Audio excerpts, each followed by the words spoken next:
Ladies and gentlemen, boys and girls, powerhouse kings and queens, I'm Super Goggins, I'm a frag freak, and welcome to my scene.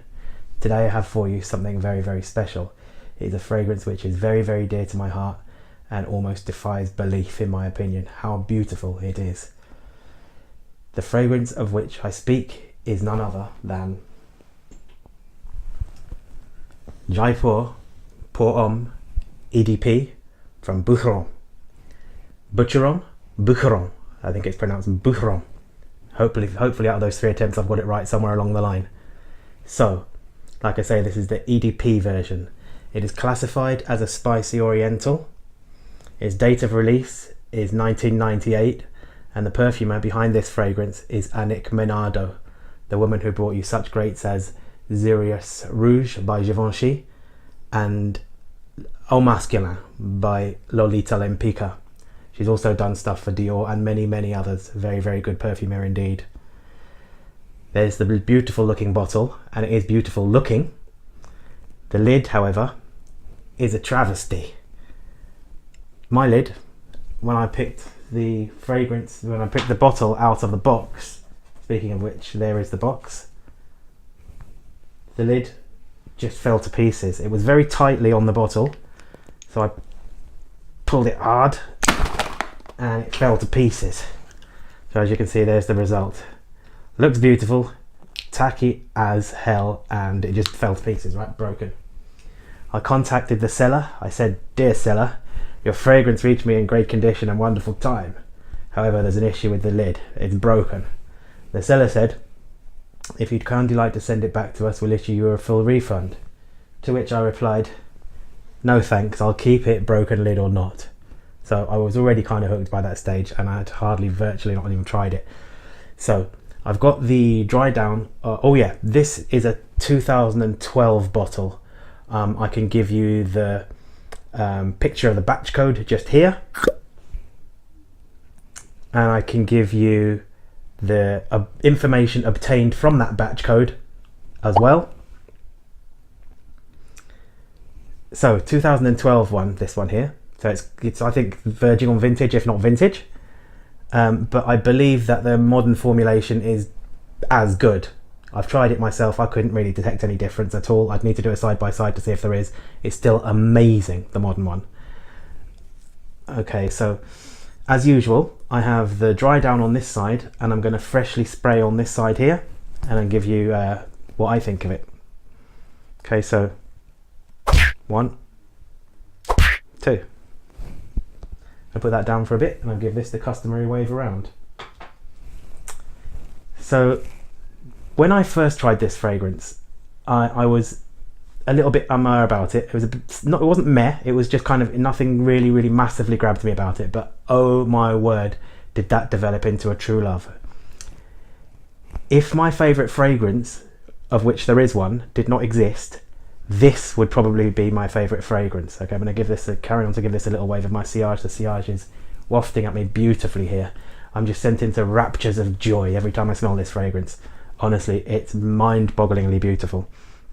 Okay, so first of all, that is now just the alcohol and chemicals has just died back a little bit. I'm going to go in for a little smell.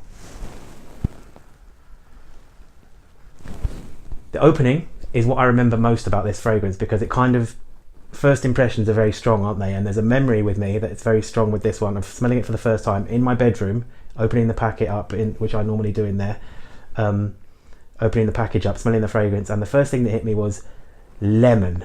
Seriously, it was citrus, a big medley, my favourite word to describe things of lots being together, a medley of citruses, but mostly it was lemon. And we're talking about a sort of candied sugar kind of lemon, almost like the lemon sherbet kind of thing, you know? Then Immediately after that is coming the spices. Cinnamon most prominently, and cardamom as well, which I believe is in the top notes. I'll go through the notes as a whole. I'll categorize them in order of categories, strangely enough. The citruses, which are lemon, lime and bergamot, and then it goes into the spice element of it, which is cinnamon and cardamom, but I believe there to be something smelling very clove-like in here, which I think could come from the florals, which I'll tell you about in a moment, and also something very peppery, and possibly a nutmeg kind of smell in there as well. Okay, so after those that citrus opening, then the florals are carnation, rose and jasmine. Now I believe that carnation has some aspects that can show, so it smells like a clove type of smell, and also a nutmeggy kind of pepperishness. That's where I think that probably some of that is coming from. The jasmine I don't get much of. The rose I just about detect, but the florals is kind of taking a backseat in this, although I think that there is quite a lot of the carnation, to be honest. After that, you've got the sweetness of benzoin, and tonka. Then you have the woodiness that comes in a lot later, which I'll tell you about, of cedar in here as well. There is also patchouli. Okay, that is the notes listing for, I'm afraid, the EDT, because I couldn't find the notes listing for the EDP, which is what I have. I looked on Fragrantica, they have the EDT. I looked on Base Notes, they have the EDT as well, but there were some differences in the notes, so I'm hoping that they're quite similar. And that I think they are, because I'm picking up on most of that stuff. So yeah, that's the breakdown of the notes.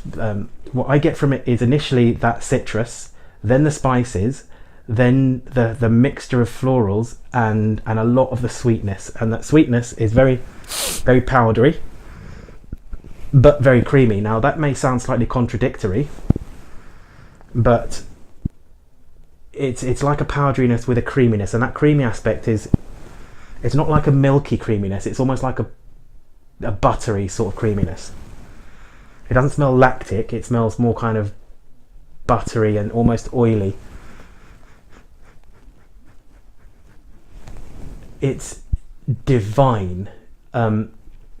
Everyone who has not tried this fragrance, I would urge them to. I think that it's probably going to be okay on a blind buy, although I think that I'm not going to tell you to go and buy it, but it's not going to be disastrous for anyone who does, because you can get this for very good prices these days. £33 at the moment, I believe, on Notino.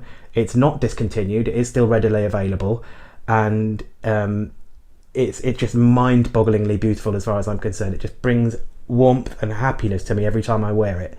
It's a comfort scent. It makes me feel relaxed, it makes me feel laid back, and it makes me feel very secure. Performance is superb. I would put it just short of beast mode, but very, very strong. The projection is going to be, for me, anything from 2 to 4 hours, but it depends on how much you put on, where you put it on your person and your clothing, neck, and whereabouts you put it, and it depends on the weather, the environment, what you're doing, all kinds of stuff. We all know about that stuff. So I would say the projection anywhere good for between 2 and 4 hours. Although I've worn this in the heat, and it goes on and on and on and on in the heat, and I really like wearing it in the hot. Some people say avoid it like the plague in the heat, but I love it in the high heat. I love this so much in hot weather. It's practically for hot weather as far as I'm concerned. Although a lot of people will say this is more of a cold weather fragrance because it's so heavy and thick and strong.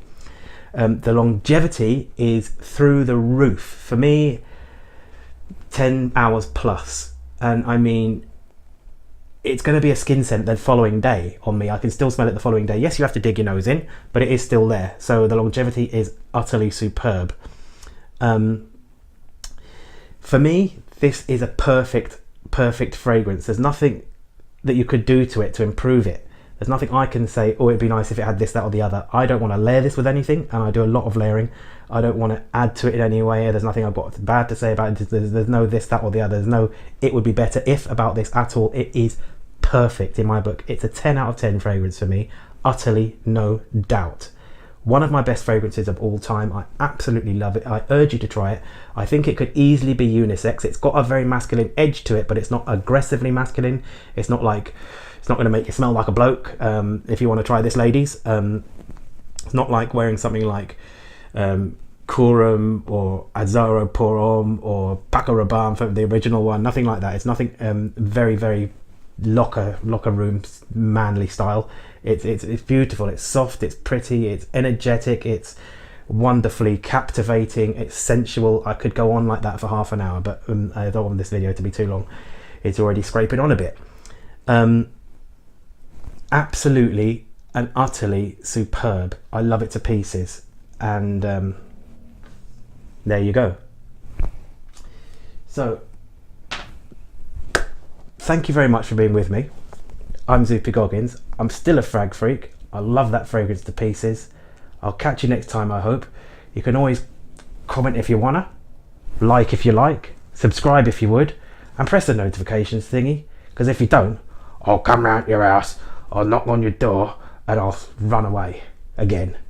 But I'll be back to knock on your door again, etc. Okay? So safe, chill out, enough respect, and I'll catch you next time.